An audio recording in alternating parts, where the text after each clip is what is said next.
Dobrý deň, priatelia, pozdravujeme z rušného Jaipuru a my ideme práve si pozrieť indické kino. Predstavenie nám už začína, určite ste už počuli o indickom kine. Wow, kino je super.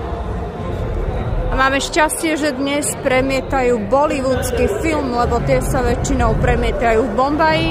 Dúfame, že sa tam bude veľa spievať, veľa tancovať a bude to úplne super farebné.